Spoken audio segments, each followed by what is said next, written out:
ছোটবেলা এইভাবে আমরা দোকান বানাইতাম এবং বেচাবেচি করতাম। তো এইখানে আমাদের সাকিব একটা দোকান দিল, সে অনেকগুলো মাল তুলেছে।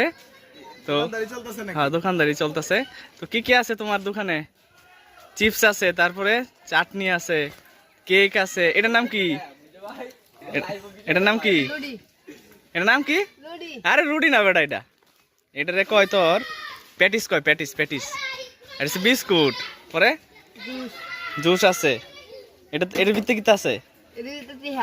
এর ভিতরে টে আছে, মানে আরো মালামাল আছে। তো ক্রেতা কই? তো একজন ক্রেতাও নাই। ক্রেতা কো? আচ্ছা হবে, সবাই দেখবে। অন্ত ক্রেতা নাই, ক্রেতা নাই। আচ্ছা আমি কিনি, তো বাহি টেহা টেহা একটু পরে দিতেছি। কি কিনা